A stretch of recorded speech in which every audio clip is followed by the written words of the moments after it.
یہ قوم اس علاقے میں رہتی تھی جسے آج کل شرق اردن ٹرانس جارڈن کہا جاتا ہے اور عراق و فلسطین کے درمیان واقع ہے۔ بائبل میں اس قوم کے صدر مقام کا نام سدوم بتایا گیا ہے، جو یا تو بحیرہ مردار کے قریب کسی جگہ واقع تھا یا اب بحیرہ مردار میں غرق ہو چکا ہے۔ تلمود میں لکھا ہے کہ سدوم کے علاوہ ان کے 4 بڑے بڑے شہر اور بھی تھے، اور ان شہروں کے درمیان کا علاقہ ایسا گلزار بنا ہوا تھا کہ میلوں تک بس ایک باغ ہی باغ تھا، جس کے جمال کو دیکھ کر انسان پر مستی طاری ہونے لگتی تھی۔ مگر آج اس قوم کا نام و نشان دنیا سے بالکل ناپید ہو چکا ہے، اور یہ بھی متعین نہیں ہے کہ اس کی بستیاں ٹھیک کس مقام پر واقع تھیں۔ اب صرف بحیرہ مردار ہی اس کی ایک یادگار باقی رہ گیا ہے، جسے آج تک بحیرہ لوط کہا جاتا ہے۔ حضرت لوط علیہ السلام حضرت ابراہیم علیہ السلام کے بھتیجے تھے۔ اپنے چچا کے ساتھ عراق نکلے اور کچھ مدت تک شام و فلسطین و مصر میں گشت لگا کر دعوت و تبلیغ کا تجربہ حاصل کرتے رہے۔ پھر مستقل پیغمبری کے منصب پر سرفراز ہو کر اس بگڑی ہوئی قوم کی اصلاح پر مامور ہوئے۔ اہل سدوم کو ان کی قوم اس لحاظ سے کہا گیا ہے کہ شاید ان کا رشتہ داری کا تعلق اس قوم سے ہوگا۔ یہودیوں کی تحریف کردہ بائبل میں حضرت لوط علیہ السلام کی سیرت پر جہاں اور بہت سے سیاہ دھبے لگائے گئے ہیں، وہاں ایک دھبا یہ بھی ہے کہ وہ حضرت ابراہیم علیہ السلام سے لڑ کر سدوم کے علاقے میں چلے گئے تھے۔ پیدائش باب 13 آیت 1 اور 12۔ مگر قرآن اس غلط بیانی کی تردید کرتا ہے۔ اس کا بیان یہ ہے کہ اللہ نے انہیں رسول بنا کر اس قوم کی طرف بھیجا تھا۔ آیت نمبر 81،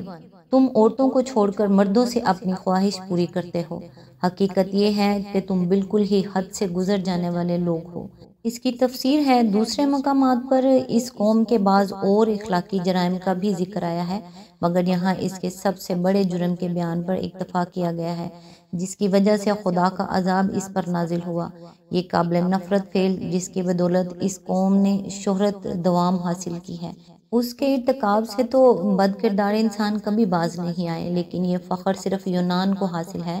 کہ اس کے فلاسفہ نے اس گھنونے جرم کو اخلاقی خوبی کے مرتبے تک اٹھانے کی کوشش کی، اور اس کے بعد جو کسر باقی رہ گئی تھی اسے جدید مغربی تہذیب نے پورا کیا کہ اعلانیہ اس کے حق میں زبردست پروپیگنڈا کیا گیا، یہاں تک کہ بعض ملکوں کے مجالس قانون ساز نے اسے باقاعدہ جائز ٹھہرا دیا، حالانکہ یہ بالکل ایک صریح حقیقت ہے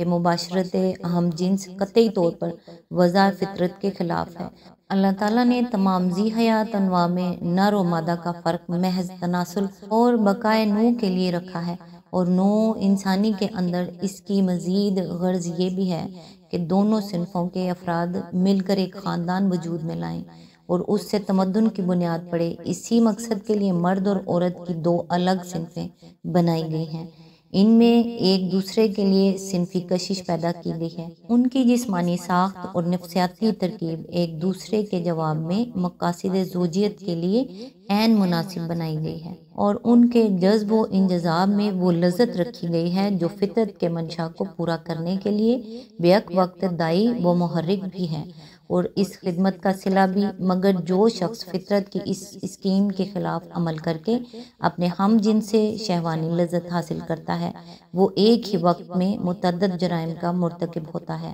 اولاً وہ اپنی اور اپنے معمول کی طبعی ساخت اور نفسیاتی ترکیب سے جنگ کرتا ہے اور اس میں خلل عظیم برپا کر دیتا ہے، جس سے دونوں کے جسم، نفس اور اخلاق پر نہایت برے اثرات مترتب ہوتے ہیں۔ ثانیاً وہ فطرت کے ساتھ غداری و خیانت کا ارتکاب کرتا ہے، کیونکہ فطرت نے جس لذت کو نوع اور تمدن کی خدمت کا صلہ بنایا تھا، وہ جس کے حصول کو فرائض اور ذمہ داریوں اور حقوق کے ساتھ وابستہ کیا تھا، اور اسے کسی خدمت کی بجا آوری اور کسی فرض اور حق کی ادائیگی اور کسی ذمہ داری کے التزام کے بغیر چرا لیتا ہے۔ ثالثاً وہ انسانی اجتماع کے ساتھ کھلی بددیانتی کرتا ہے کہ جماعت کے قائم کیے ہوئے تمدنی اداروں سے فائدہ تو اٹھا لیتا ہے، مگر جب اس کی اپنی باری آتی ہے تو حقوق اور فرائض اور ذمہ داریوں کا بوجھ اٹھانے کے بجائے اپنی قوتوں اور پوری خود غرضی کے ساتھ ایسے طریقے پر استعمال کرتا ہے